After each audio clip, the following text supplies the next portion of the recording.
Welcome audience. तो आप सभी का स्वागत है आज के न्यूज़ रूम में।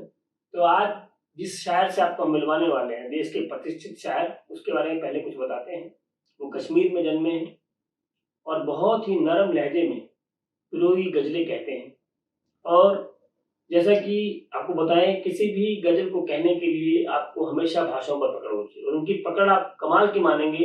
हिंदी पर भी है, उर्दू पे भी है, पंजाबी में भी है, गुजराती में भी है और मराठी पे भी। और यही एक कारण है कि इन 5-6 भाषाओं पर उनकी इतनी अच्छी पकड़ होने की वजह से ही उनकी पोएट्री को एक बहुत बड़ा कैनवस मिला है।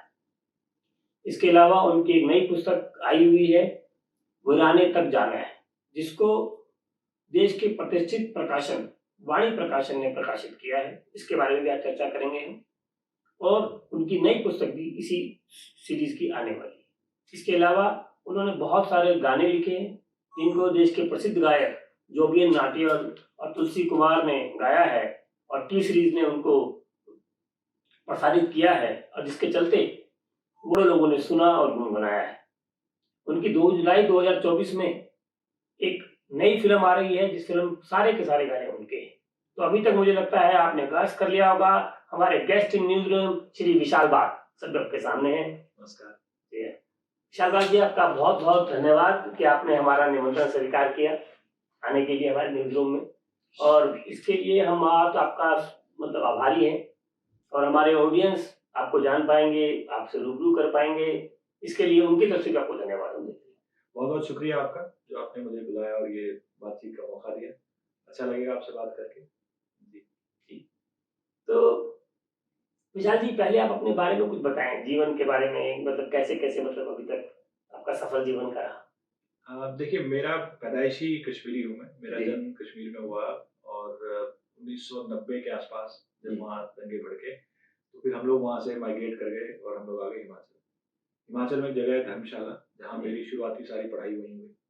मैं नवोदय पास आउट हूँ। मैं नवोदय विद्यालय में 6th से 12th तक मैं नवोदय विद्यालय में पढ़ा। उसके बाद मैंने इंजीनियरिंग करी, जो मैं यवतमाल महाराष्ट्र में जगह आई है और वहाँ मैंने इंजीनियरिंग कंप्लीट की और फिर नौकरी के सिलसिले में वापस मैं दिल्ली चला गया। वहाँ मैं 10-12 साल नौकरी करी और फिर अब वापस मैं पूना एक कंपनी में काम करता हूँ IT में और यहाँ वापस आ गया। ये सारे सफ़र में जो है वो शायरी एक साथ आपके चलती रही किसी न किसी शक्ल में, चाहे वो जगजीत सिंह की गज़लें हों अपने एल्बम्स में या CDs में, या फिर किताब की शायरी जो मैंने किताब पढ़ी उसके बाद, और फिर कुछ कुछ जो मैं थोड़ा बहुत लफ्ज़ में जोड़ने लगा। तो इस सारे सफ़र में जो है शायरी आपके साथ चलती रही। तो जैसे जैसे नौकरी स्टेबल होती गई, शायरी को थोड़ा ज़्यादा वक्त मिलने लगा और इस तरह से जो है लिखने पढ़ने लगा। जी। तो ये सफ़र अब जारी है, देखते हैं कैसा आगे चलता है। बहुत बहुत अच्छा है हमें।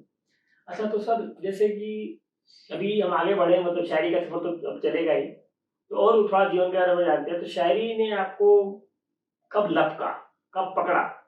क्योंकि हम शायरी को नहीं पकड़ सकते, शायरी हमें पकड़ेगी, ऐसा। ये आपने अच्छी बात कही, शायरी आपको चुनती है। ये मैं इससे एग्री करता हूँ, बिल्कुल ऐसा होता है। देखिए, शायरी मेरे इर्द गिर्द एक माहौल जरूर था। शायरी तो नहीं थी लेकिन जैसे मेरे दादा पंडित वीरेंद्रनाथ बाग, वो उर्दू फारसी कश्मीरी ये सब ज़बानें अच्छे से जानते थे। इसमें शायरी भी कहते थे, वो कहते भी थे, पढ़ते भी लिखते भी थे। और हमारे यहाँ जो कि कश्मीर में 6 महीने बिल्कुल लगभग बंद ही होता है जब बर्फ पड़ती थी। अब फिर भी थोड़ा फर्क है, लेकिन 80 के वक्त में लगभग 4 महीने 5 महीने आपकी लाइफ घर के अंदर ही रहती थी। ज़रूरी काम के लिए आपको बाहर जाना है तो घर में उस वक्त बहुत सारी पढ़ाई हो रही होती थी। हमारे घर में बहुत किताबें थी।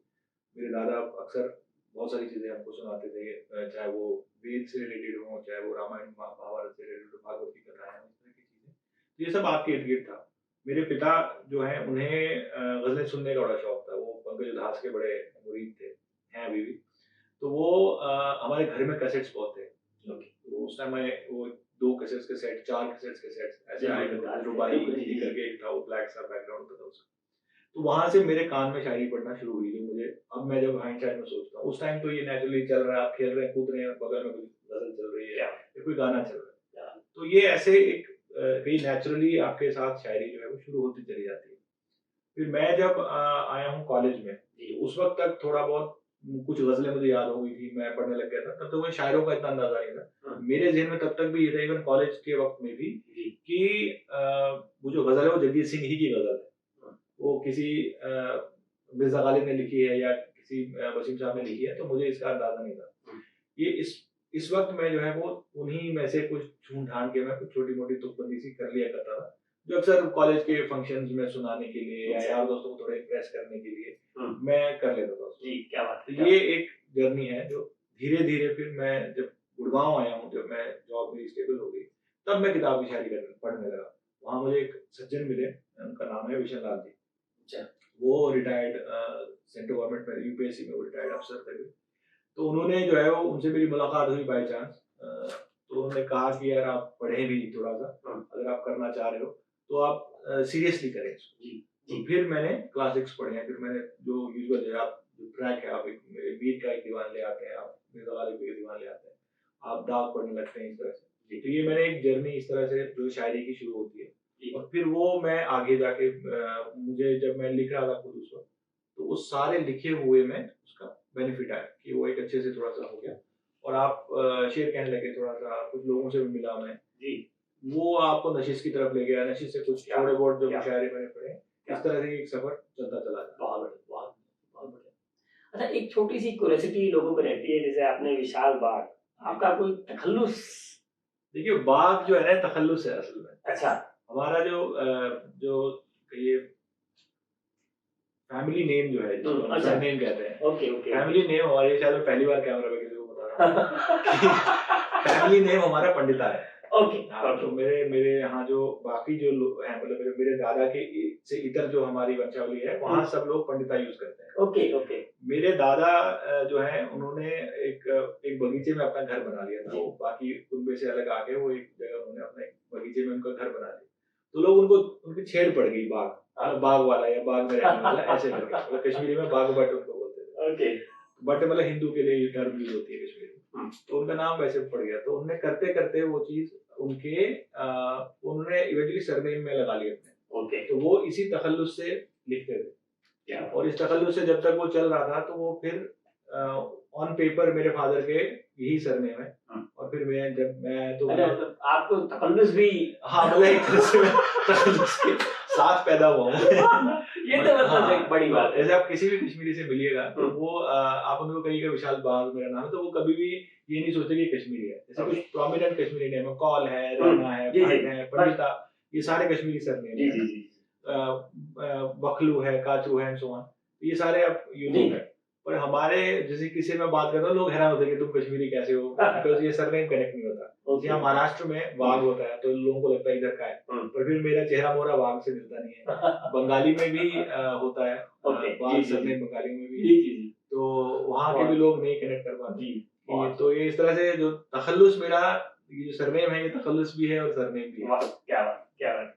अच्छा, इसके अलावा जैसे अब आप शायरी शुरू की आपने, तो क्या आपको अपने जीवन का पहला शेर याद है, ऐसा जो आपको लगे कि मेरा शेर है? पहला शेर है कि तेरी तू जान मेरे वास्ते तो, तेरी तू जान मेरे वास्ते तो, तेरी तू जान मेरे वास्ते तो, पलट कर देखना इकरार ही था। क्या बात। ये सबसे पहला शेर जो मुझे याद आता है, आई एम श्योर इससे पहले भी मैंने चीजें कही होंगी, पर ये एक खास एक मोमेंट है जो मुझे ध्यान में है, जिसके वक्त में मैंने ये शेर कहा था, तेरी तू जान मेरे वास्ते तो, पलट कर देखना इकरार ही था। तो ये पहला शेर है, उसके आगे फिर लेकिन मतलब पहला शेर, मतलब जो भी शायर आपको याद रहे, वो मतलब एक ऐसा शेर जिससे मुझे लगे कि हम शायर हैं, ये वो शेर था, ये कह सकते हैं? जी हाँ, मेरा एक वक्त गुजरा है जब मुझे भ्रम था प्रॉपर कि मैं कोई बड़ा आदमी पैदा हो गया हूँ, विवेकानंद किस्म का। और मुझे ये था कि हाँ, मतलब मैं कुछ कह रहा हूँ, मैं कुछ कर रहा हूँ। तो धीरे धीरे जैसे आप पढ़ते हैं, जैसे आप और लिखते पढ़ते हैं, समझते हैं, तो आपको पता चलता है। तो एक वो शेर है कि जब तलक अनजान थे महफूज थे, जब तलक अनजान थे महफूज थे, जब तलक अनजान थे महफूज थे, जान लेना जानलेवा हो गया। अरे वाह। तो मुझे एक वक्त में ये था भ्रम कि हाँ, मैं बहुत कुछ बड़ा आदमी हूँ, बोला हुआ था। तो ये उस वक्त की चीजें हैं, कॉलेज के टाइम का ये शेर है, तो मैंने कहा, मुझे लग रहा था कि हाँ, मैं हूँ कुछ, मतलब। तो उसके बाद फिर जैसे जैसे मैंने पढ़ना शुरू किया, तो मेरे को अपना जो अंदाजा हुआ कि वो आपका कद कितना कम होता चला जाता है जैसे जैसे आप होते जाते हैं। फिलहाल अभी आपके परिवार के बारे में जानते हैं कि अभी आप के परिवार में कौन कौन है? क्या कर रहा है? तो मैं जैसे मैंने बताया मैं कश्मीर में पैदा हुआ, तो मैं मेरी वाइफ है और मेरा 2 बच्चे हैं। जी, जी। जो 2 साल और 10 साल के हैं, 3 साल और 10 साल के हैं। 3 साल 7 साल का है। जी। जी, जी, तो वो हम लोग यहाँ पूना में रहते हैं। जी। और हम लोग मेरे पिता और माता जो है वो हिमाचल में रहते हैं, अप डाउन जी। आते रहते हैं। मेरे एक भाई हैं जो यहीं रहते हैं पूना में, ओके। उनका परिवार भी यहीं है। तो हम ये इस तरह से हम 4 लोगों का परिवार है जो घर में है हमारे। जी। और जॉब में एक आईटी कंपनी है जी, उसमें नौकरी जी, करता बताया। है। और मेरी जो वाइफ है वो भी एक टेक्निकल राइटर है, वो क्वालिफाइड इंजीनियर है। ओके। तो वो सीमेंस एक कंपनी है, सीमेंस से उसमें वो बड़ी फेमस कंपनी। हाँ सीनियर इंफॉर्मेशन डिजाइनर है। जी, जी, जी। तो वो इस तरह से हमारे यहाँ एक छोटा सा परिवार है। मैं यहीं अब मेरी रिहाइश ही जी। पूना में ही। ये एक जैसे अभी बेचारे परिवार के लिए बताया था, तो जब आप अच्छा आपकी अरेंज मैरिज एक लव मैरिज, एक सवाल है। मेरी अरेंज मैरिज है। Arrange marriage. तो अरेंज मैरिज के बाद जैसे जब आपने शादी की तो क्या बताया था उनको क्या पोएट है? हाँ, बिल्कुल उनको पता था कि मैं पता है। पोएट हूँ। उस टाइम पे मुझे था ये भ्रम कि मैं बड़ा शायर हूँ। तो नहीं, नहीं। मैंने उनसे कहा कि मैं मेरी जो पर्सनैलिटी का एक बड़ा पार्ट है शायरी। जी, तो पर तब तक लेकिन ये था कि मेरी वाइफ के आने से पहले तक मेरी पोइट्री में पॉपुलैरिटी नहीं थी। लोग मुझे जानते नहीं थे। वो जिस दिन आई है मुझे पहला मुशायरा मिला। तो मैं उनके आने से मेरा वो थोड़ा सा कहीं भाग्य शायरी का थोड़ा चमका है और वो और आगे चमक रहा है। मतलब वो नहीं आई होती तो फिर जो मैं कुछ कर पाया छोटा वो नहीं हो पाता। मतलब आपको लेडी लक का सारा मिला है। बिल्कुल बिल्कुल है वो। मतलब मेरे जो सारा प्रोग्रेस है, मेरी जो सारी कहिए जो सफलता है वो उसका कारण है, वो उनके वजह से वो है। क्योंकि मैं बड़ा लेड बैक हूँ, मैं बहुत लेजी हूँ उस मामले में, बहुत ज्यादा नहीं। तो जो मेरे यहाँ जो ये जिसको डिजायर कहा जाए या मेरे यहाँ एम्बिशन है, एम्बिशन जो है वो मेरी वाइफ लेके आई मेरी। और कभी उन्होंने शिकायत नहीं की इतनी सारी शायरी आप लिख रहे हैं, किसके लिए लिख रहे हैं? हाँ, ये लोग उनसे कहते हैं कि भाई इतना वो रोमांटिक शेर कह रहे हैं या शायरी कह रहे हैं, तो आप ये तो आपके लिए लिखा होगा, आप ऐसे उसके लिए लिखा होगा। मगर वो समझदार हैं, वो पढ़ी लिखी लेडी हैं, तो उनको मालूम है कि ये कैसे है क्या है। उनको समझाना पड़ा था प्रोसेस कि ये सबके बारे में और किसी के बारे में नहीं है, इस तरह से। तो आपका एक मतलब किसी चीज को देख के आपके यहाँ वो फील है, तो उस तरह से वो कोई चल गई। फिर भी कभी ऐसी कोई शिकायत थोड़ी बहुत आई हो? जी अक्सर है। देखिए कोई भी मैरिज जो है वो शिकायत से खाली नहीं है। मुझे लगता है शिकायत नहीं है, वो शिकायत तभी खत्म होती है जब प्रेम खत्म हो जाता है। आपके यहाँ जब आपके अगर स्पाउस है ना वो कंप्लेंट करना बंद कर दें, तो इसका मतलब है कि वहाँ प्यार भी कम हो गया है, खत्म हो गया है। मतलब वो प्यार कहीं और कर रही है, मैरिज आपको कर रही है। अगर कंप्लेंट खत्म हो गई है तो हो सकता है। पर मुझे ऐसा लगता है कि जैसे मेरा ऐसा होता है, हम अक्सर मेरी वाइफ से मेरी बात होती है तो मैं उनसे कहता हूँ, जैसे वो कई बार शिकायत, जैसे मैं कहीं प्रोग्राम में चला जाऊँ तो अगर वो फोन ना करें बीच में ना कि कब तक आएंगे, कितना समय लगेगा तुम्हें वगैरह वगैरह, तो मुझे लगता है नाराज वगैरह तो नहीं, प्रॉब्लम तो नहीं। तो मैं फिर फोन करता कि फोन ही नहीं किया, क्या हो गया, इट्स लाइक दैट। तो वो है एक मतलब उनका पोइट्री का बहुत इंटरेस्ट नहीं है, जो ऑनेस्ट बात है। लेकिन ये है कि शी अंडरस्टैंड्स कि मैं लिख रहा हूँ तो उसका कुछ मतलब है, for a lot of people it means something. तो फिर वो भी उसमें कॉम्प्लीट। वैसे तो आप शायर है, आपके सामने तो मैं क्या कहूँ, लेकिन एक शेर मुझे अपना याद आ गया, सॉरी उसके लिए। एक ये हुआ ना कि तू घड़ी घड़ी फोन करे तो दिक्कत, तू घड़ी घड़ी फोन करे तो दिक्कत, तू ना करे दिन भर फोन तो बड़ी दिक्कत। तो वही आपने बोला कि भाई वो है ना।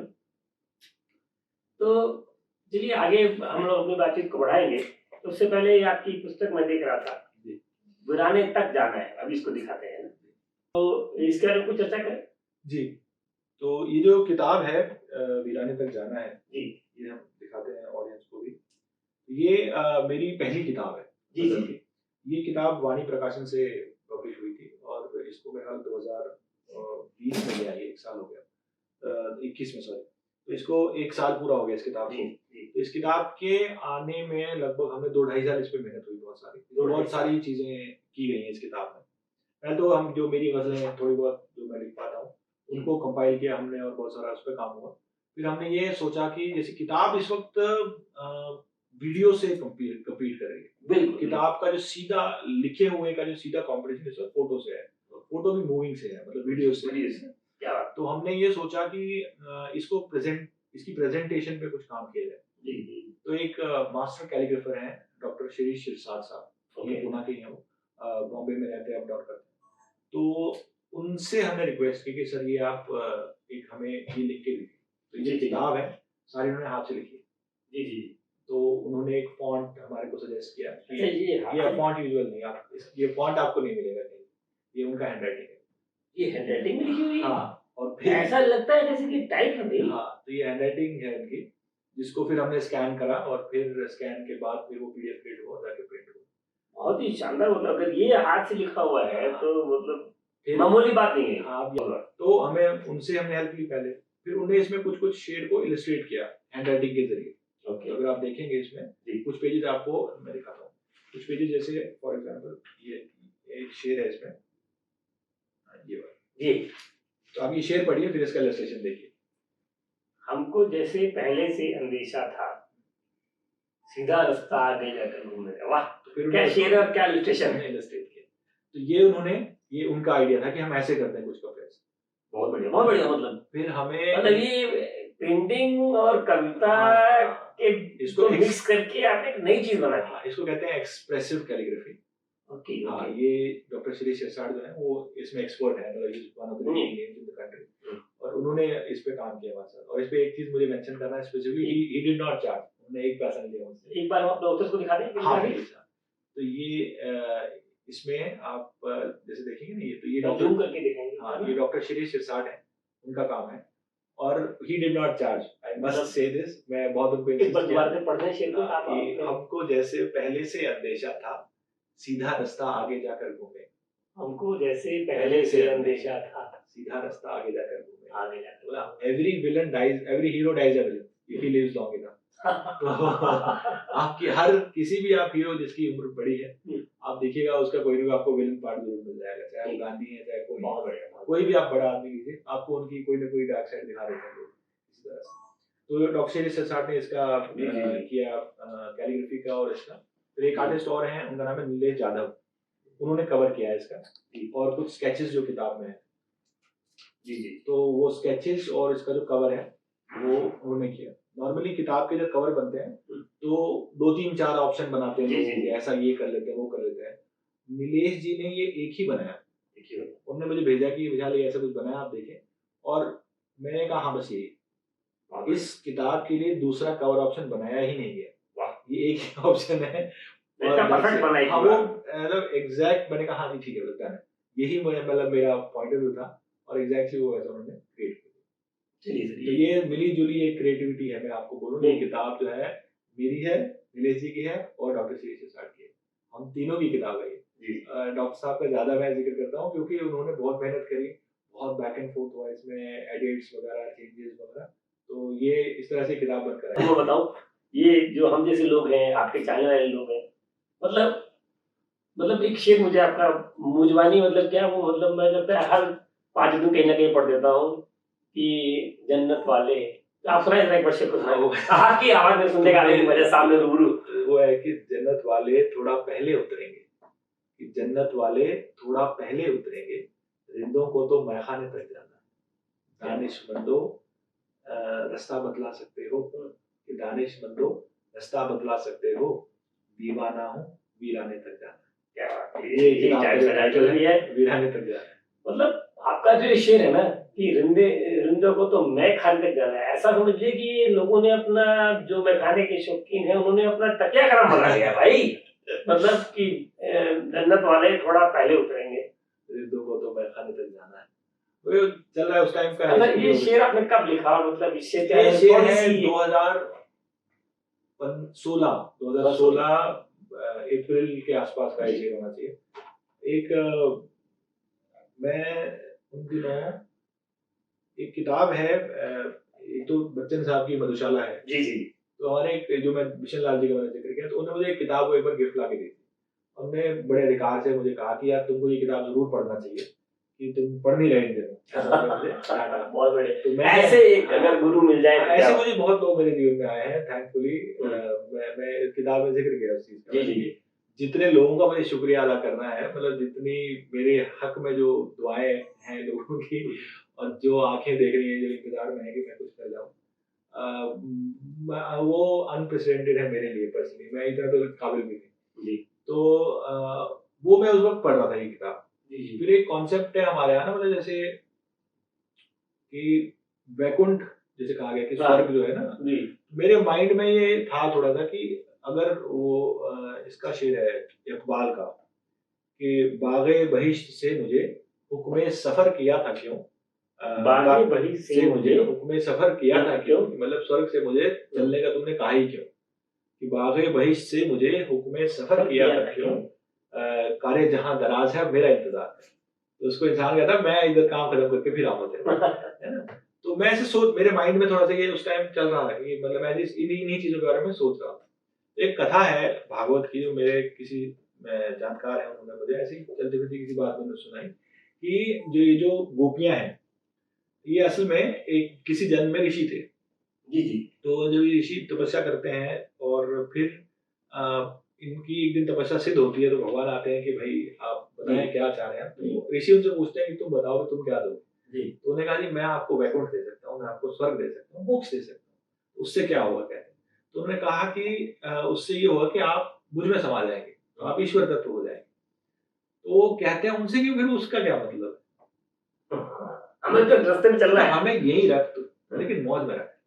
तो फिर वही जो ऋषि हैं अगले जन्म में गोपी बनकर आते हैं। तो फिर वो आगे जो कृष्ण की लीला वो पूरी देखते हैं और उसके साथ वो मतलब कृष्ण की लीला का एकदम इटर्नल पार्ट है वो। जितने अमर कृष्ण है, जितने कहिए प्रैक्टिकल या जितने कह लीजिए रेलेवेंट कृष्ण है, उतनी ही रेलेवेंट वो गोपी हैं। उनमें किसी का नाम नहीं है। वो जैसे इसका है ना रत्नाकर का वो छंद है कि आए हो सिखावन को जोग मथुरा से तोपे, उधोजे वियोग के वचन बतराओ, कहे रत्नाकर दया करी दरस दीनी, दुख दरिबे को तोपे अधिक बढ़ाओ, चूकी चूकी भैयो मन मुकुर हमारो भाई, चूकी हूँ कठोर बैन पाहन चलाओ ना,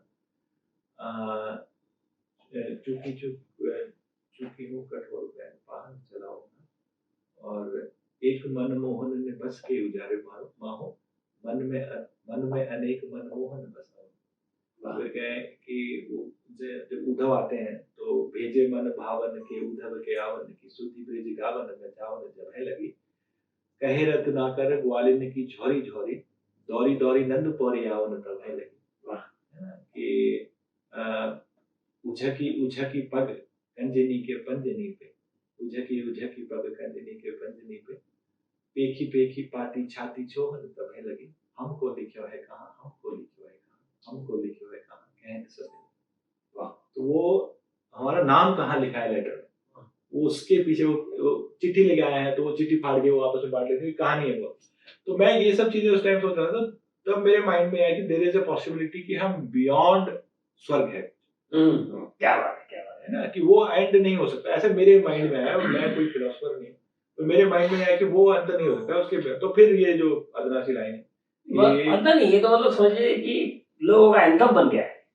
हाँ भाई ये, हाँ बहुत लोगों को पसंद आई ये लाइन, वो कि दीवाना हूँ वीराने तक जाना है, वो कि जन्नत वाले थोड़ा पहले उतरेंगे, जिन को तो मैं खाने तक जाऊँ, वो बियॉन्ड है उसके ना। जो आनंद के आगे की जो हम बात करते हैं वो ऐसा कुछ है। अच्छा, एक और शेर मुझे आपका बहुत अच्छे से याद आता है कि भाई उसने जब कहा वो है ना प्यारा था, जब वो बोले कि कोई प्यारा था, हाँ, उनका मेरी तरफ इशारा था, हम निकल आए जिस्म से बाहर, उसने कुछ इस तरह पुकारा था। ये जो शेर है इसमें एक अलग ही अनुभूति आती है।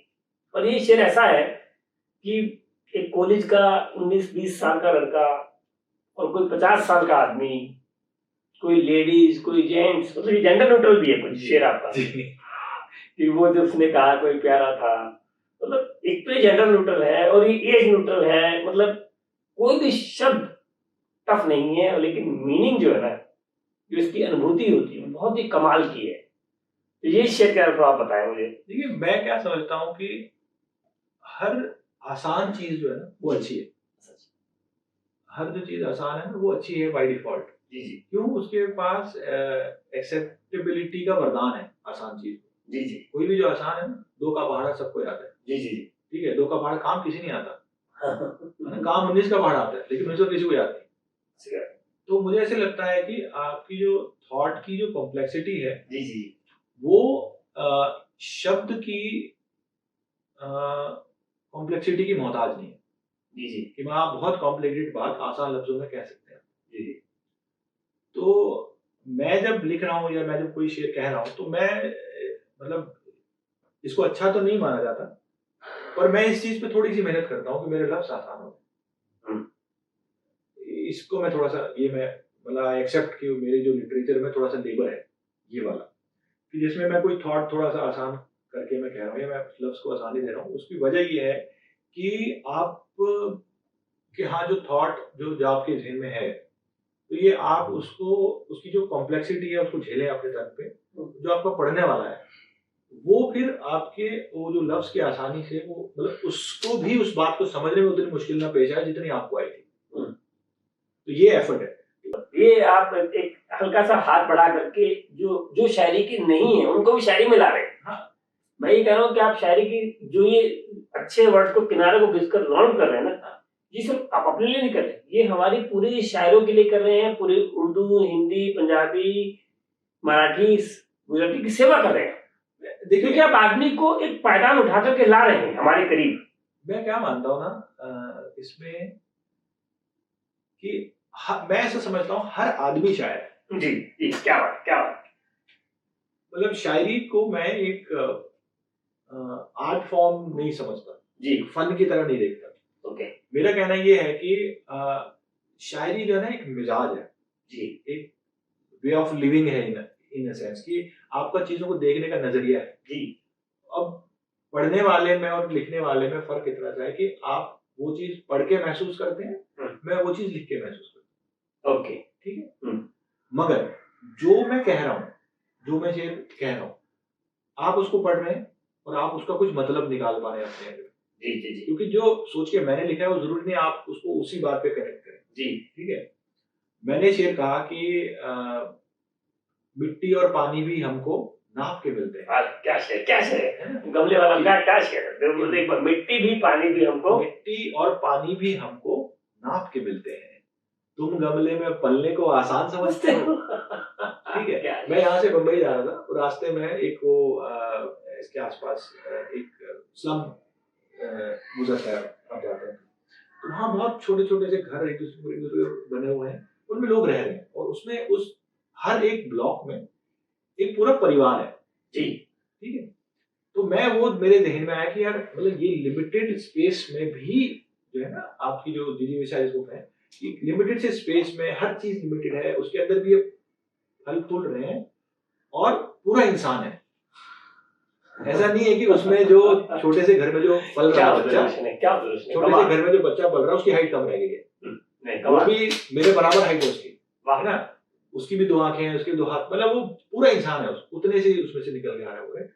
तो मेरे माइंड में ये चीज मैंने ये शेर सुनाया कहीं तो उन्होंने कहा कि ये आप इसलिए आपने कहा हो क्योंकि आप फ्लैट में रहते हैं। यहाँ पूना में एक छोटा सा फ्लैट है और मैं क्योंकि कश्मीर से आता हूँ वहाँ एक अलग ही तो पूरा बागी था जी मतलब वहाँ इस तरह से रिसोर्सेज थे कि मेरे दादा रूट के अपने घर वालों से एक बाग साफ करके मकान बना दिया इतना रिसोर्स है। तो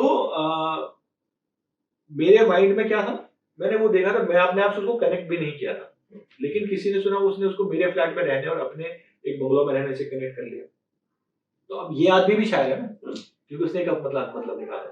तो मैं ऐसे सोचता हूँ कि पोएट्री जो है ना in its totality it's not a art form it's not an art form ये एक मिजाज है एक व्यवहार है एक तरीका है सोचने का समझने का। अब इसमें कुछ लोग हैं जो लिख रहे हैं कुछ लोग हैं जो पढ़ रहे हैं इतना ही फर्क है। बाकी हर आदमी जो शायरी से जुड़ पाता है मेरी नजर में शायर है। सर एक चीज हमने ऑब्जर्व की है ऑडियंस भी बहुत चाहती है आपको ऑब्जर्व करती है कि एक चीज होती है रदीफ काफिया मीटर बहर इसके बारे में आप कुछ प्रकाश डालें। ये मतलब कितना इसकी जरूरत है क्योंकि मतलब क्या है कि बहुत से लोग रदीफ काफिया के चक्कर में ही शायरी नहीं कर रहे और आपके बहुत उम्दा शेर हैं जो उतना रदीफ काफिया पे डिपेंडेंट नहीं है। ऐसा कैसे कर पाते हैं? देखिए एक बात है जैसे अक्सर ये बहस है बहर को लेकर प्योरिस्ट्स हैं पोइट्री में जो कि ग्रामर और जो इसका जो जिसको कहा छंद विधान है या जो पिंगल शास्त्र है या इधर जो जिसको हम इल्म अरूज कहते हैं जी तो ये चीज़ें इनका एक इम्पोर्टेंस है, मैं इसको ये मना नहीं करता। जी मैं बाय डिज़ाइन या कह लिए बाय जो अपब्रिंगिंग है मेरी वो क्लासिकल है, ट्रेडिशनल है बहुत सारी चीज़ों में, जनरली लाइफ में भी मैं जी। बहुत बेसिक्स आदमी हूँ। तो पोइट्री को जो ये छंद और इन सब चीज़ों को जब तक हम इसका बंधन मानेंगे जी तब तक ये हमें परेशान करेगा। ओके जब हम इसको अनुशासन मानेंगे ओके तब हमको ये तंग करना छोड़ देगा। ओके ठीक है, जैसे क्लास में बच्चे होते हैं, एक बच्चा जो अपना आता है, पढ़ता है और घर जाता है, जी वो बिल्कुल ऐसे इनविजिबल सा निकल जाता है सिस्टम में से। एक बच्चा है जो शरारती है थोड़ा, जो टाइम से नहीं आता, बंक मार लेता है, कुछ कर लेता है, वो भी उसी प्रोसेस से गुजरता है, आखिर में जाके वो भी ग्रेजुएट हो जाता है, स्कूल में पास आउट हो जाता है, लेकिन वो बच्चा विजिबल सबकी आंखों में चुभता हुआ निकल जाता है। जी जी जी जी ठीक है, अब चॉइस आपकी है कि आप वो अगर डिसिप्लिन को मानते हैं, आप उसको सीखते हैं, जी। समझते हैं, क्योंकि इतना मुश्किल है नहीं, ओके बहुत बेसिक है वो। जो गज़ल का खास तौर से वो साउंड बेस्ड है, उसको लिखे हुए से बहुत ज़्यादा मतलब नहीं है। ओके सुनाई क्या दे रहा है, सौत जिसको बोलते हैं, सुनाई क्या दे रहा है, उससे कनेक्शन है उसका, ओके वजन का। तो अगर आप वो कॉन्फिडेंस, उसका जो डिसिप्लिन है उसको फॉलो करें, उसको थोड़ा सा सीखें, समझें, तो आपको दिक्कत नहीं आएगी। जी जी होता क्या, जब इसको लड़ने लगते हैं इसके साथ कि नहीं जी ऐसा क्यों है, जी जब इसको इसके साथ टकराएंगे तो ऑब्वियसली फिर फ्रिक्शन पैदा होगा और फिर आपको कोई क्रिटिसाइज करेगा, कोई इसको अप्रिशिएट करेगा वगैरह। मैं पर्सनली मानता हूँ कि शायरी ये छंद के लिए नहीं कही जा रही। अच्छा जी जो मैं शेर जी, कह रहा हूँ जी, जी, वो जी। मैं इसलिए नहीं कह रहा कि मैं जी वो जी फला बहर है और उसमें इतने रुकन हैं और इसमें फला काफिया मुझे बरतना है, फला रदीफ मुझे बरत, इसलिए मैं शेर नहीं कह रहा हूँ।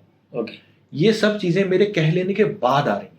ओके जैसे भाषा है, फॉर एग्जाम्पल, भाषा में जो छोटा सा बच्चा कोई बात कर रहा है, या हम जब आपस में नॉर्मल बैठे हुए जब बात कर रहे हैं, जैसे अभी मैं कुछ लफ्ज अंग्रेजी के कह रहा हूँ, जैसे मैंने कहा नॉर्मल, जी जी ठीक है, जी। ये किसी को खराब नहीं लग रहा, जी लेकिन जब मैं कहीं चिट्ठी लिख रहा हूँ किसी को, या जब मैं कहीं कोई एप्लीकेशन लिख रहा हूँ, तो फिर ये सब मुझे थोड़ा सा ऑर्गेनाइज हो जाता हूँ मैं जी लैंग्वेज थोड़ी सी मेरी डिफरेंट हो जाती है, जी। कारण उसका क्या है। जी। तो मुझे कहना ये है कि जो शेर कहा जा रहा है वो इसलिए नहीं कहा जा रहा कि कोई बहर सेटिस्फाई हो जाए, जी या कहीं बैठा कोई नकाद आपके शेर का कहे वाह जी क्या आपने बहर क्या दिखाई बहरी है। उसकी है। इसलिए शेर नहीं कहा गया था। जी जी जी शेर इसलिए कहा गया था कि आपको कोई ध्यान, आपके मन में कोई बात है जो आपको लगी कि लिखने लायक है, जी ये कहने लायक है, जो मुझे औरों से कहनी है। हो सकता है 100 बार वो बात कही गई हो, मेरे ज़हन में कोई बात आई, मैं कहना चाह रहा हूँ, मैं वो कहना चाह रहा हूँ, जी इसलिए मैंने वो कह दी बात।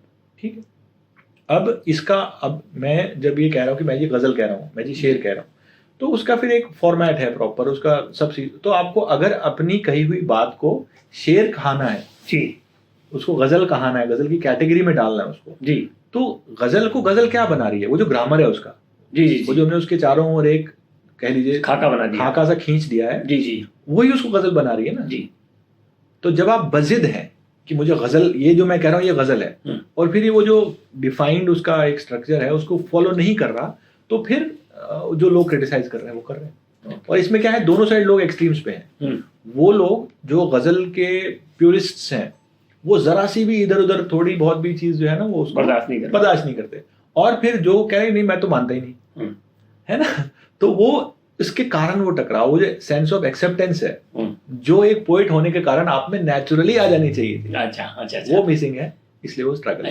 कमिंग बैक टू काफिया, रदीफ और वो सब चीजें, तो जैसे मैंने कहा कि मतलब मैं फॉलो करता हूँ उसको, पर मैं बड़ा मुरीद नहीं हूँ उसका कि मैं कोई यूनिक सी रदीफ कह दूँ, मैं कोई यूनिक सा काफिया कह दूँ। मेरे जहन में जैसी कोई बात आई और मैं फिर उसको कह देता हूँ, उसके बाद में फिर वो गज़ल कंप्लीट करने की कोशिश करता हूँ।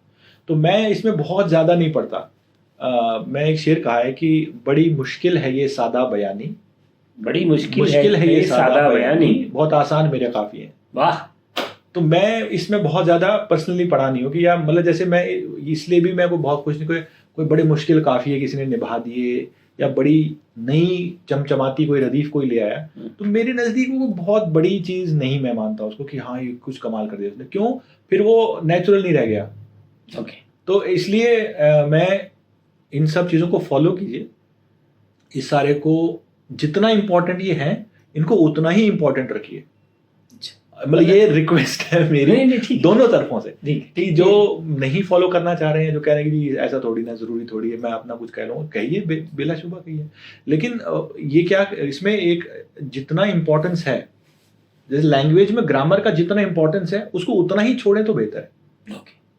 बहुत बढ़िया, ये मेरा मतलब उसका मेरा जो पॉइंट ऑफ व्यू है, सिंपल है। ये सवाल मतलब वाकई मैंने आपसे इसलिए पूछा क्योंकि मैं देखता हूँ कि आपके बहुत सारे उम्दा शेर, मकबूल शेर, और मतलब जिसे कहते हैं लोगों ने इसको अपना एंथम बना लिया है, वो बिल्कुल भी कई बार बिल्कुल रदीफ काफिया बहर से बाहर हो जाते हैं, उसके बाद भी लोगों ने बहर से बाहर तो नहीं होते, मतलब उस तरह का बाहर नहीं, मतलब जो एक बिल्कुल फिटिंग और निटिंग के बजाय वो मतलब बोले कि वो जैन को पकड़ लेते हैं, मतलब ऐसे जैसे सुनने वालों का है थोड़ा सा, जिसको कहते हैं उसने जान, जिसको कहते हैं कि हाँ भी लोग सुन रहे हैं, उसको अच्छे से पढ़ रहे हैं, फील कर रहे हैं। तो मुझे ऐसे लगता है कि क्योंकि मैं सिंपल जबान का मैं थोड़ा सा कायल हूँ कि मैं आसान बात तरह से मैं कोई बात कहूँ समझ आए लोगों के आसानी से, कि मुझे कोई क्यों पढ़ रहा है शेर, कोई शेर शायरी को क्यों सुन रहा है, वो एक सुकून की तलाश में जी, एक फरार चाह रहा है रोजमर्रा की जिंदगी। शायरी में क्या हो रहा है कि मैं चांद तोड़ के ले आ रहा हूँ जी, है ना, मुझे किसी की जुल्फ शाम नजर आ रही है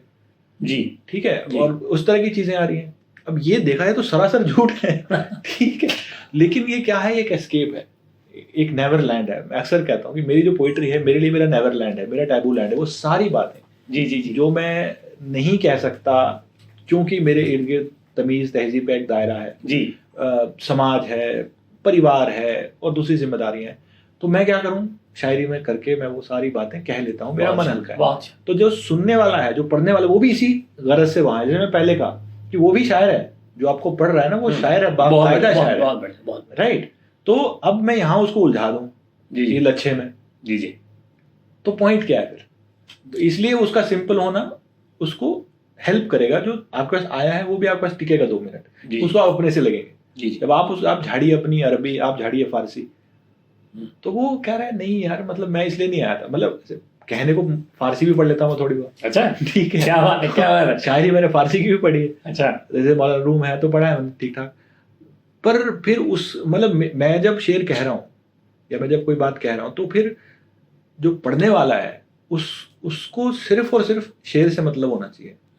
उसको मैं केवल शेर तक ही अपने पास रखूं, उसको इससे कोई फर्क नहीं पड़ना चाहिए कि मुझे कितनी भाषा आती है, कितने लैंग्वेजेस आते हैं और मेरा मतलब शो ऑफ से बचते हैं आप। मुझे नहीं चाहिए वो, क्योंकि उसका पर्पस नहीं है वहां पे। नहीं, मैं फैशनेबल आदमी हूँ, मुझे शो ऑफ पसंद है लेकिन मैं ये कह रहा हूँ कि मुझे क्या कुछ आता है शेर से इतर, इसका मेरे पढ़ने वाले से कुछ मतलब नहीं है। तो मैं चाहूं तो वहां जाऊं और उसको दिखाऊं कि मैं, पर उसका काम नहीं है मेरे उसका। मतलब फॉर एग्जाम्पल मुझे 4 लाइनें मराठी की आती हैं। अब जो बंदा मेरी बिराने ते जाना में से कोई गजल पढ़ रहा है, उसको क्या मतलब है मेरे को कि मैंने पुले देशपांडे थोड़ा सा पढ़ लिया या मैं ग्रेस को जानता हूँ थोड़ा सा, है ना, उसको क्या मतलब है इससे कि मुझे मौलाना रूम की कुछ चीजें याद है या मैंने बुल्ले शाह कुछ पढ़ लिया, इससे उसको कुछ मतलब नहीं है। उसको तो वो 2 लाइन से मतलब है कि जन्नत वाले थोड़ा पहले उतरेंगे, रिंदों को तो मैं खाने तक जाऊँ, उसको इतने से मतलब है ना, तो मैं उसको उतने में ही रखूँ। तो जो भाषा में और काफिये में हम रदीफ में उलझा रहे हैं लोगों को, मुझे ऐसे लगता है उसकी जरूरत नहीं। और जो उलझ रहे हैं उनको भी थोड़ा सा इसको अवॉइड करने की जरूरत, डिस्टेंस कीजिए, सीखिए, समझिए, उसकी इंपॉर्टेंस को समझिए कि अगर आपकी बहरें चुस्त हैं, अगर आपके काफिये रदीफ बिल्कुल सिंक में है, तो आपको इस तरह का जो डिस्ट्रैक्शन है वो नहीं मिलेगा। जी, बिल्कुल। तो आप बैठ के उसको अपना कहते चले आगे। पर इसमें उलझना मेरे पर्सनल ओपिनियन में वो वर्थ नहीं है। बिल्कुल ठीक गलत नहीं वगैरह, मैं कह रहा हूँ वर्थ नहीं है। वर्थ नहीं, ठीक गलत हो सकता है लोगों के लिए कि भाई जो नकाद है उसका नॉलेज टेस्ट हो रहा है, जी जी, जो पढ़ने वाला है, जो लिखने वाला है, उसकी बहरें चुस्त हो रही है। मैं ये कहना है वो वर्थ नहीं है, वो जितना टाइम आपका खा जाती है वो चीजें। आप जो मैं फेसबुक पर अक्सर लंबी लंबी बहसें, 75 कमेंट कर रहे हैं लोग, वो एक दूसरे को बोल रहे हैं, वो गालियां दे रहा है किसी को, तीसरे को बुला ला रहे हैं। एक बड़ा अच्छा वो किस्सा सुना दो। एक क्या हुआ, फेसबुक में किसी दोस्त ने एक शेर पोस्ट किया, उन्होंने शेर पोस्ट किया तो एक आदमी ने कहा जी ये तो बहर में नहीं है, नहीं सॉरी, पहले एक आदमी ने कहा कि ये शेर तो मेरा है। अच्छा, फिर दूसरा आ गया, उसने कहा नहीं ये तो मेरा है। ठीक है, अब एक तीसरा आदमी आ गया, उसने कहा कि ये जो शेर है ना ये बहर से खारिज है। ठीक है, तो तुम में से जो तौबा कर लेगा इस शेर से कि मेरा नहीं है, वो बेटर साबित हो जाएगा। ठीक है, तो इसलिए वो वर्थ नहीं है। आप उसको सीखें, समझें, धीरे धीरे वो देखिए, बहर हो गया, खासतौर से बहर, उर्दू में की बात कर रहा हूँ, वो तभी आएगी जब जबान आएगी। बहर रटी नहीं जा सकती। जी जी जी। जब आप जबान आएगी, आप समझें कौन सा लफ्ज़ कैसे प्रोनाउंस होता है, क्या उसका तलफ़ुज़ है, उसमें क्या आपके कहाँ नुक्ते हैं, क्या हिज्जे हैं, बेसिकली वर्तनी क्या है उसकी, और वो साउंड कैसे होती है। जी जी जी, ठीक है ना। तो दूसरा क्या होता है, जो अभी ज़्यादातर लोग हैं वो हिंदी ट्रेनिंग के लोग हैं, तो हिंदी कैसी है कि जो लिखा है वही पढ़ दिया जाता है। बिल्कुल, हिंदी का नहीं हुनर है, कला है। उर्दू में ऐसा नहीं, जैसे लफ्ज़ है बाद, अब बाद में जो लफ्ज़ है बे है, एन है और दाल है, ठीक है जी, तो बीच में आ साउंड नहीं है, वो एन है। अब अगर कोई उर्दू स्क्रिप्ट वाला है, उसको समझ आ रहा है वो क्या लिखा हुआ है, जैसे हम कहते हैं मानी, तो अब वो मानी कहते हैं सब, उसमें बीच में एक है स्पेस। तो अब लैंग्वेज आप सुनेंगे, पढ़ेंगे, थोड़ा सा उसको प्रैक्टिस करेंगे, तो आपको ये बहर वाली चीज़ें समझ में आने लगेंगी।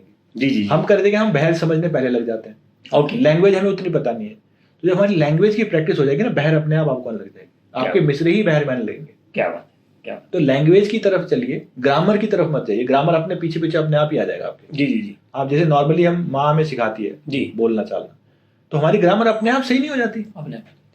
क्या हम लड़की को क्या तेरी बोलने लगते हैं, लड़के को तेरा बोलने लगते हैं अपने आप। हमें नहीं किसी ने बताया कि ये पुल्लिंग है, ये स्त्रीलिंग है। जी जी, किसने नहीं बताया। बहुत बढ़िया।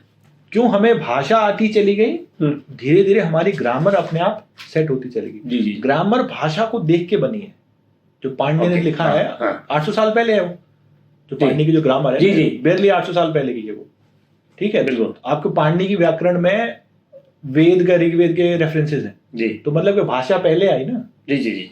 फिर वो उसको कसा गया, उसकी कसौटी क्रिएट कर ली गई, और फिर वो सब। तो आप भाषा की तरफ आप जाएंगे ना, तो बाकी चीजें बिल्कुल आपके पीछे पीछे दौड़ने लगेंगी, ऐसा मुझे लगता है। ये बहुत अच्छा ऑब्जर्वेशन है। और हमारे ऑडियंस जो लिखने पढ़ने वाले और नया सीखने वाले नए हमारे शायर, नए कवि हैं, उनके लिए बहुत ही आपने जो बातें बताई हैं, ये मतलब मुझे लगता है कि एक तरह का दिव्य ज्ञान है उनके लिए। नहीं, ये बात क्या होता है ना सर, कि वो बड़े जो लोग होते हैं वो छोटी सी बात भी जो बताते हैं वो नब्ज बताते हैं, और नब्ज पकड़ने के बाद फिर सब कुछ जी।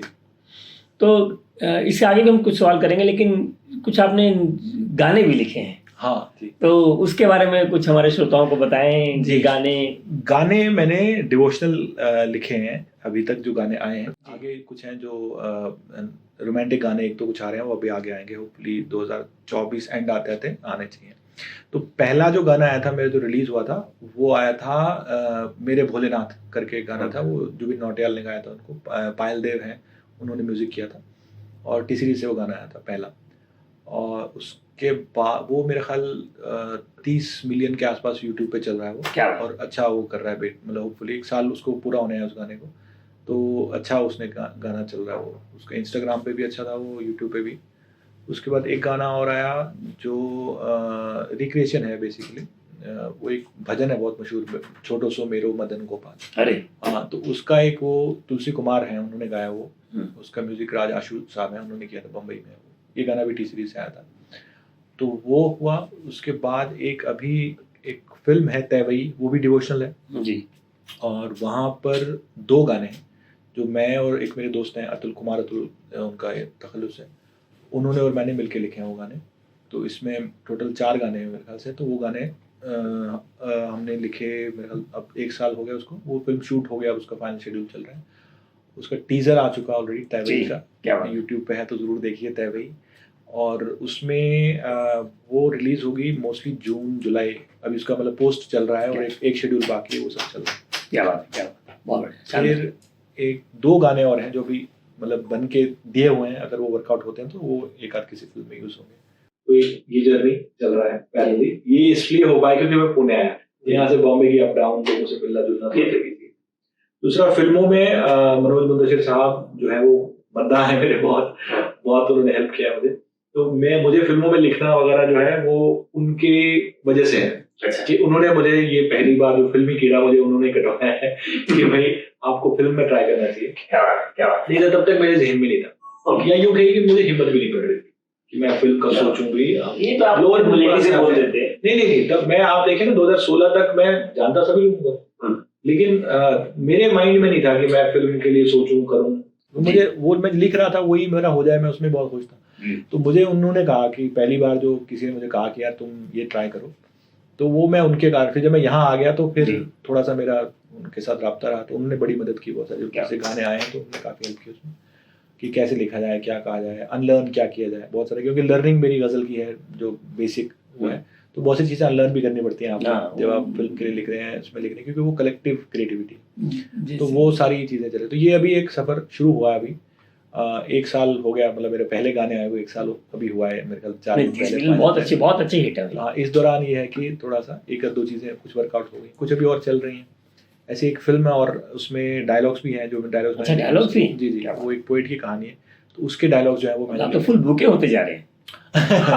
जी, वो मुझे गोल ये है कि बस लिखना है मुझे। विशाल जी, ये तो बहुत ही अच्छा है कि आपकी हम जुलाई में एक अच्छी आपके गानों से सजी हुई फिल्म देखेंगे।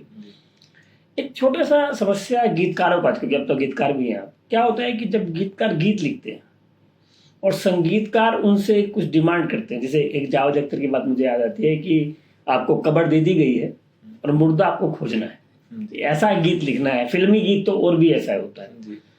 तो वहाँ पर क्या होता है कि अच्छे से अच्छा गीत लिखने वाला जो है, हमारा लिरिसिस्ट जो है, वो समस्या को फेस करता है कि संगीतकार नहीं समझ पाता है, क्योंकि लिखना गीत अपने आप में कला है और संगीत वाला समझ नहीं पाता। उस पर कुछ आप प्रकाश डालिए।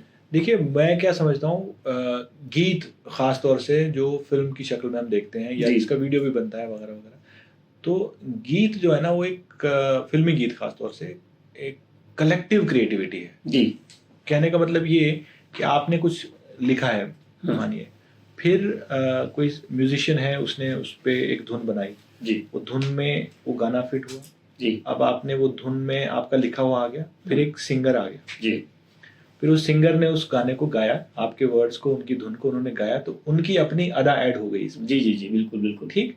अब यहाँ पर ये खत्म नहीं हुई बात, अब ये गाना पर्दे पे चलेगा जी, और फिर इसमें एक एक्टर या एक एक्ट्रेस और ऐड होंगे जी, ठीक है, फिर वो उसमें उनकी अदा ऐड हो जाएगी जी। तो जब तक गाना शुरू होने से लेकर के आखिर तक जाता है, ये तो मैं भी सिर्फ जो फ्रंट क्रिएटर्स हैं, मतलब जो सामने नजर आने वाले क्रिएटिव लोग हैं उनकी बात कर रहा हूँ, और इसमें और भी लोग हैं, मैं वहां आता हूँ। तो ये सारे लोग ऐड होके इन्होंने एक चीज क्रिएट कर ली। तो ये अब इसमें हर आदमी का रोल है अपना अपना जी जी, और आपने जो लिखा था और जो पर्दे पे दिख रहा है वो उतना नहीं बचा, उसमें और बहुत कुछ ऐड हो गया उसके साथ जी जी। अब इसमें जैसे प्रोडक्शन के लोग हैं, कलर, कैमरा, ये वो, उनको 2 मिनट के लिए हम साइड में कर लेते हैं कि वो सब अभी छोड़ दीजिए, तो इतना सारा उसमें मिल गया। देन एक डायरेक्टर का विजन है कि उसकी फिल्म क्या कह रही है, उसकी स्टोरी क्या कह रही है, उसके कैरेक्टर्स कैसे बात कर रहे हैं वगैरह वगैरह। तो ये सारी चीजें इन्वॉल्व होके ना, क्रिएट होके एक, समझ लीजिए एक, जैसे वो जावेद साहब का जुमला जो आप बता रहे हैं कि भैया कब्र आपको मिल, तो ये सब लोग मिलके कब्र बनाया था, आपको उसमें मुर्दा डालना है, तो वो उस साइज का चाहिए फिर जी जी, राइट। तो ये एक बड़ा चैलेंज है, मतलब फिल्मों में गाना लिखना एक बड़ा मुश्किल काम है जी, क्योंकि जब मैं गजल कह रहा हूँ या मैं कोई नॉर्मली मैं कोई गीत या कुछ कविता कर रहा हूँ, अपने रूम में बैठा हूँ फर्स्ट क्लास, कुछ मेरे पास लिमिटेशन नहीं है, और जो मेरे मन में आ रहा है मैंने लिख दिया है, और फिर मैं खुश हो रहा हूँ कि देखो मैंने कितना अच्छा लिखा है, लेकिन मेरे पास लिबर्टी कितनी है जी, तो जाहिर सी बात है वो बेहतर आएगा। अब जब मैं एक म्यूजिक के फिल्म के लिए कुछ लिख रहा हूँ तो ये सारी जो लिमिटेशन है ये ऐड हो जाती हैं जी जी। फिर उसके बाद में ये है कि अगर आपका जो म्यूजिशियन है, जो म्यूजिक डायरेक्टर आपके साथ काम करे, उनके यहाँ पोइट्री का सेंस कितना है, अगर वो पोइटिक सेंस है उनका, तो वो बहुत मदद करता है।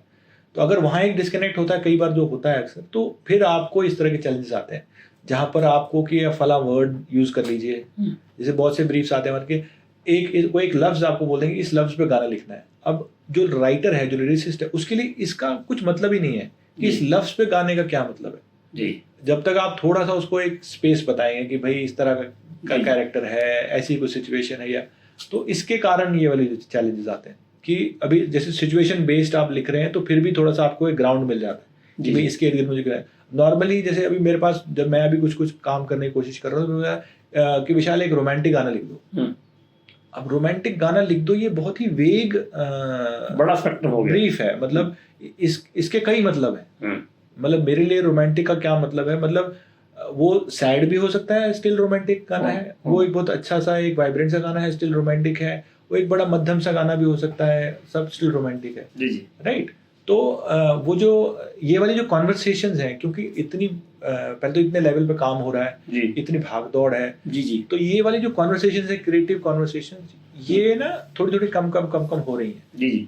जब ये क्रिएटिव कॉन्वर्सेशन कम हो जाती है तो आउटपुट जो है वो उस तरह का क्रिएट होता है जो आप कह रहे हैं कि जो लोगों को मुश्किल आ रही है जी जी संगीत को सुने। ऐसे अभी हम एक आशिम कैम्पसन साहब हैं, अभी एनिमल में जिनका गाना है, तो उनके साथ एक गाना हम लोग चल रहा है, एक प्रोजेक्ट सा कर रहे हैं, तो हम लोग उनसे बैठे हैं, तो मतलब पूरा दिन खप गया उनके साथ बैठे हुए, ऐसी बातें कर रहे हैं, यहाँ वहाँ की खाना चल रहा है और चल रहा है, और दिन खत्म होने का आउटपुट क्या है कि 4-4.5 लाइनें एक हो पाई जो उन्होंने कुछ कंपोज किया हुआ था, वो जो बता रहे थे उसके बारे में हम बात करते करते वो शाम होते होते वो एक मुखड़ा क्रिएट हो गया।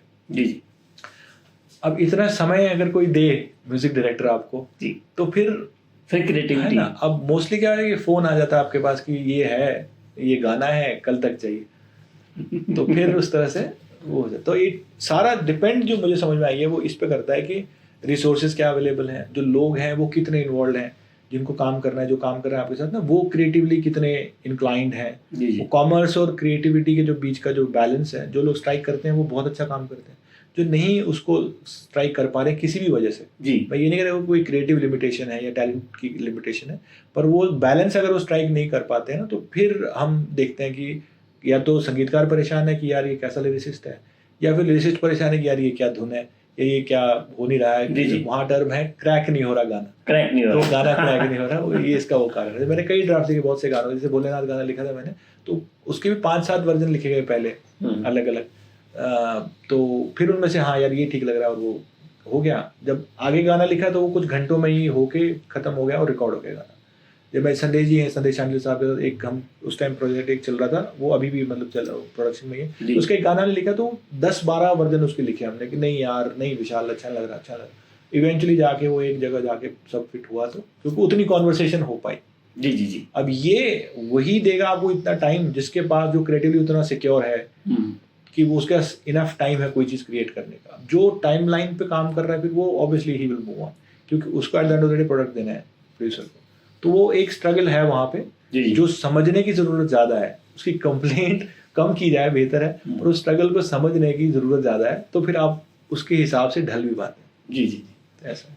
अच्छा, अभी आगे बढ़ाते हैं कॉन्वर्सेशन को, लेकिन जो हमारे बडिंग नए गायकार हैं उनको संगीतकार, मतलब हमारे पास नए गायक भी हैं, नए संगीतकार भी हैं और नए लिरिसिस्ट भी हैं, जो तीनों आपस में कहीं ना कहीं मुचली काम कर सकते हैं, तो डिपेंडेंट भी और काम भी कर सकते हैं। तो अब मैं आपसे जानना चाहता हूँ कि इनके लिए आप इन तीनों को क्या सलाह देंगे, जिससे कि जिसे मान लीजिए कोई नया गायक है, नया राइटर है और नया म्यूजिशियन है, कैसे वो मिलकर के अपने गाने बना पाए जिससे अपने आर्ट को दिखा पाए? आप क्या सलाह देंगे?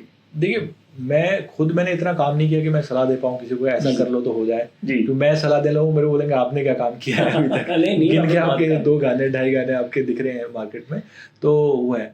कहना मुझे ये है कि देखिए, पहले तो आप जब कोई गाना कह रहे हैं और लिख रहे हैं, तो हर किसी लिखने वाले को, हर किसी गाने वाले, हर आर्टिस्ट को ये लगता है कि मैं जो अभी प्रेजेंट कर रहा हूँ वो बेस्ट है, ठीक है, और ये ऐसा लगना भी चाहिए, इसमें कोई गलत नहीं है।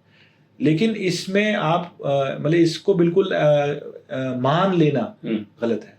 लगना ठीक है, लगने तक ठीक है, लेकिन इसको मान लेना कि मैं कोई मोहम्मद रफ़ी पैदा हो गया हूँ या मैं कोई जायद साहब पैदा हो गया हूँ, तो वो गलत है, ठीक है। तो ये एक पार्ट है। दूसरा ये है कि सोशल मीडिया है, तो उसका अब प्रोडक्टिव फ़ायदा लेने की ज़रूरत है जी, कि आप उसमें जो है ना अच्छे से अपना जो आपका जो बेस्ट है आप उसको क्रिएट करके उसको छोड़ दीजिए। वो धीरे धीरे अपनी जगह बना ही लेता है। मैं कई example, Maithili Thakur for example, है ना, वो छोटी सी वो लड़की इतनी प्यारी सी है ना, और उनका जो पहला वीडियो मैंने देखा था, मैं बड़ा फैन हूँ उनका, वाकई सब लोग बहुत, मैथिली ठाकुर जो है, उनके 2 भाई हैं उनके साथ। तो वो पहला जो मैंने उनका वीडियो देखा था, फेसबुक लाइव शायद उन्होंने वो किया था, छोटे छोटे 3 बच्चे हैं और वो ऐसे कैमरे में झांक रहे हैं। वो एक एल्विन एंड चिपमंक्स करके एक फिल्म है, बिल्कुल मेरे को ना वो एल्विन के चिपमंक्स दिखने लगे बच्चे, छोटे से बच्चे हो, है ना। और अभी now she is like a phenomenon today. और ये मेरे ख्याल से पिछले 4-5 साल में उन्होंने ये वाला जो पॉपुलैरिटी का जो सफर किया है, पॉपुलैरिटी का मैं सफर कह रहा हूँ, जो बाकी का स्ट्रगल है उनका, तो मैं उसको आई रिस्पेक्ट ऑल दैट। तो मुझे पता नहीं है, तो मैं I will not comment on that कि उन्होंने कितनी मेहनत की। ऑब्वियसली बहुत मेहनत की है, पर जो उनकी पॉपुलैरिटी का जो सफर है वो पिछले 4 या 5 साल का है। ऐसे बहुत से आर्टिस्ट हैं जी जो जेन्युइन आर्ट के साथ चल रहे हैं और वो धीरे धीरे एक्सेप्टेंस आ रही है, आगे बढ़ रहे हैं। तो मेरा यही मानना है कि जो नए लोग भी हैं लिखने, तो मतलब यहाँ वहाँ उल्टी सीधी जुगतें लगाने से इसको पहचानने से, उसको फ़ोन कर देने से वगैरह से बेहतर है कि आप कुछ क्रिएट करें और उसको फिर इम्प्रूव अपॉन इट, ताकि जब वो मौका आए, जब आपके पास कोई बोले कि हाँ विशाल लिखा है क्या कुछ, और आप जो है उसको कुछ दे दें, हाँ ये पकड़ दो, है ना, तो दैट विल हेल्प। तो वो अपना जो आर्ट है उस पर काम करते रहना पड़ेगा। और ये काम ऐसा है जो टिपिकली परफॉर्मिंग आर्ट्स का खास तौर से, तो इसमें आपका कुछ कोई फॉर्मूला सा नहीं कि आप ये कर लो और आप हिट सिंगर हो गए, ऐसा नहीं होगा। ये कर लीजिए आप हिट लिस्ट हो जाएंगे, ऐसा नहीं होगा। वो एक प्रोसेस है जी। तो मुझे लगता है the only way out is through, कि आप उसमें से गुजर के आप प्रोसेस करते करते, आप जैसे आप ये मेहनत करेंगे ना, तो आप अपने आप एडजस्टमेंट्स करते चलेंगे अपने आर्ट फॉर्म के साथ, अपने बिहेवियर के साथ, बाकी चीज़ों के साथ। तो ऐसे करके आप आगे बढ़ेंगे। तो कुछ फॉर्मूला नहीं है, अब लगे रहें, लिखते रहें, ऑनेस्टी से काम करते रहें, धीरे धीरे चीज़ें वर्कआउट होती हैं और हो ही जाती है इवेंचुअली। मैं यही देख रहा हूँ कि मेरे साथ धीरे धीरे थोड़ी सी चीज़ें, कुछ चीज़ें वर्कआउट होने लगी हैं, अभी हुई नहीं है लेकिन होने लगी हैं। एटलीस्ट कोई कॉल आने लगेंगे कि विशाल ये गाना लिखेगा क्या, या कोई म्यूजिक डायरेक्टर हमसे बात हो रही है, या कोई फिल्म बन रही है, तो मेरे पास एक कॉल आ जा रहा है कि यार ये इस तरह से है, कुछ इसमें आप कर सकते हो क्या। धीरे धीरे छोटे छोटे बहुत छोटे प्रोजेक्ट, जैसे तैवई बहुत छोटा सा प्रोडक्शन है जी, मतलब लिमिटेड से टाइम रिसोर्सेज उनके पास थे, पर कहीं से कॉल आ गया, फला गाना हमने सुना तो आप लिख सकते हैं क्या। तो इस तरह से वो चल रहा है। तो प्रोसेस वही है कि आप लगे रहें, धीरे धीरे हो जाएगा। तो मतलब ये प्रोसेस यही है, मुझे ऐसे लगता है। चलिए, इससे पहले कि हम आपसे कुछ और गज़लें सुनेंगे, आप कुछ अपनी मुशायरी सफ़र के बारे में कुछ एक बार बताएं कि कैसे आपके मुशायरे में, मतलब पहला मुशायरा तो आपने बताया कि मैडम के आने के बाद हुआ जी, उसके मतलब कुछ मुशायरे के बारे में बताएं। देखिए, मुशायरे कवि सम्मेलनों में मैं, जो ऑनेस्टी की बात है, मैं बहुत ज़्यादा मैंने मुशायरे पढ़े ऐसा नहीं है, ओके, लेकिन बाई चांस खुशकिस्मती से कुछ अच्छे मुशायरे पढ़े, क्या ठीक है, ये ज़रूर है। तो मैं, जैसे मैं बताया कि बिशन लाल जी मुझे एक नशिस्त में ले गए थे। दिल्ली में एक तंजीम है जिसका नाम है हल्काए तशनगाने अदब, अच्छा, एक फाउंडेशन है वहाँ, बहुत पुरानी, 40-50 साल पुरानी है वो। वहाँ मैंने पहली एक नशिस्त में 10-15 अननोन लोगों के सामने कुछ शेर पढ़े, उल्टे सीधे जैसे भी थे, वो पहला नशिस्त है जी। फिर वहाँ से एक आसिफ आज़मी साहब है, मोइन शादाब है दिल्ली में, जो नाजिम है, बहुत अच्छे शायर, बहुत अच्छे शेर भी कहते हैं वो। उन्होंने एक प्रोग्राम में मुझे जी सलाम पे बुलाया किसी के जरिए। मेरा एक रिपोर्टी, मतलब मैं IT कंपनी में काम करता था, तो मेरी टीम में एक लड़का था, वो किसी को जानता था, वो मोइन शराब साहब को जानता था, वो ऐसे करके वो मेरे पास फ़ोन पहुंचा फाइनली कि एक जी सलाम पे एक मुशायरा हो रहा है तो आप उसमें आ जाइए जी। तो वहाँ मैं पहुंचा। ऐसे आसिफ आज़मी साहब है दिल्ली में, मार्कंडे काटजू जो इसमें चीफ जस्टिस नहीं थे वो, मेरे ख्याल सुप्रीम कोर्ट में जब वो जज थे, तो उनके घर पे एक मुशायरा था जी, जो सबसे पहला जिसको कहा जाए कि वो जो मुशायरा जहाँ पर मैं गया, कुछ पैसे भी मिले और इसमें वसीम साहब, ये पहला मुशायरा जिसको पैसे मिले, हाँ क्या बात है, मतलब कुछ पैसे मिले थे, यादगार चीज़ है वो पहला मुशायरा। वहाँ पे वसीम साहब थे, वसीम बरेलवी साहब थे, मोइन शादाब साहब थे और लोग थे। तो वहाँ पर जो थोड़ा बहुत कुछ मैंने पढ़ा, वो पहला मुशायरा था। उसके बाद फिर दिल्ली में एक और फाउंडेशन है, वो है राष्ट्रीय कवि संगम करके है एक, वहाँ पर एक, वो हर साल एक प्रोग्राम करते हैं, इसका नाम है दस्तक। हाँ, तो नए लोग जिन्होंने पहले कहीं नहीं पढ़ा है उनको वो एक मौका देते हैं। तो उसमें चौथी दस्तक, वो ऐसे पहली दस्तक दूसरी, ऐसे हर साल वो मेरे ख्याल 13-14 दस्तक हो गई तब से। तो मैं चौथी दस्तक में मैंने पढ़ा था। तो वो अगेन वहाँ भी कुछ पैसे मिले थोड़े से, और वहाँ बहुत से लोग मिले।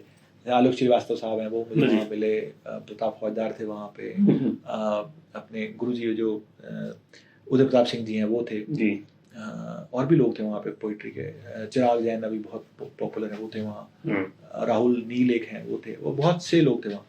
तो वहाँ मैंने पढ़ा। फिर एक दिल्ली में और फाउंडेशन है जश्न अदब करके, रंजीत चौहान साहब हैं वहाँ, उन्होंने मुझे बहुत मौके दिए शुरुआती टाइम में।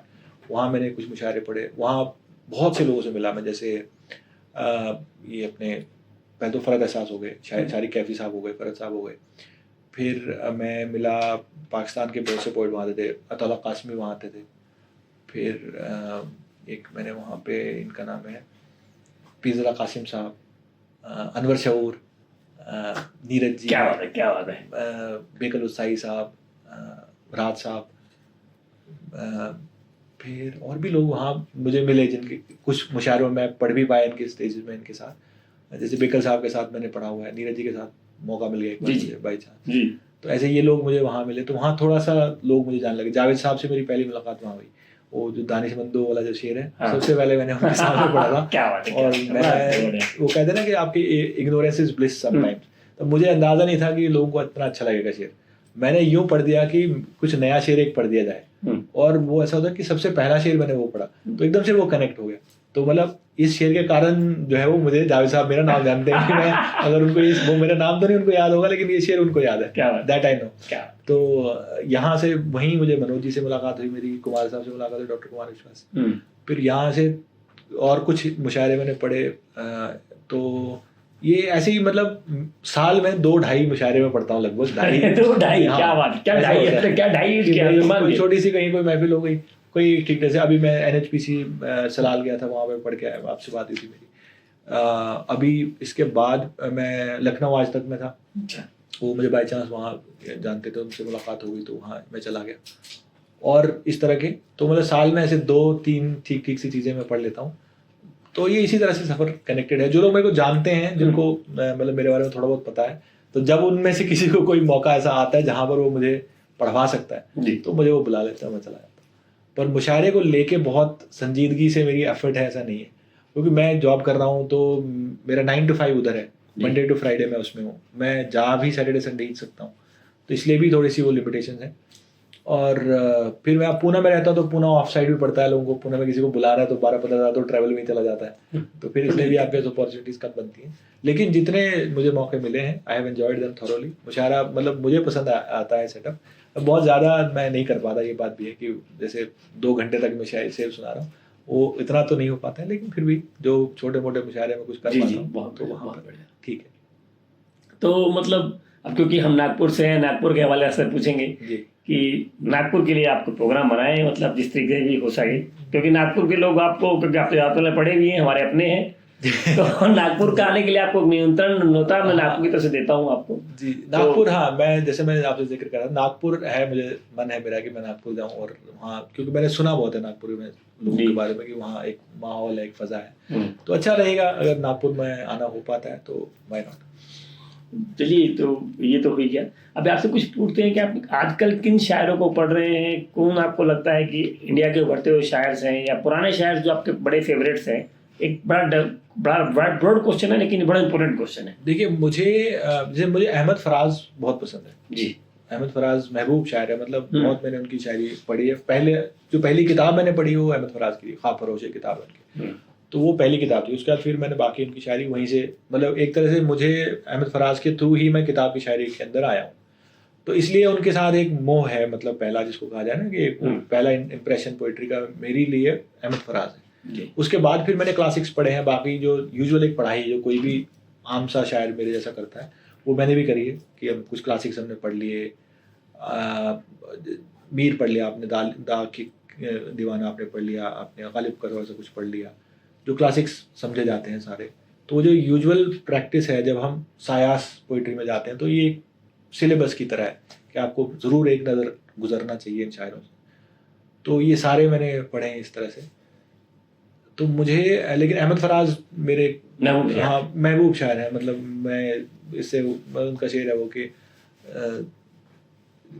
जाने क्या नहीं, जख्म को फूल तो सरसर को सबा कहते हैं, जाने क्या लोग हैं, क्या दौर है, क्या कहते हैं, एक उम्र का बिछड़ा हुआ महबूब कभी इत्तेफाकन कहीं मिल जाए तो क्या कहते हैं। वाह।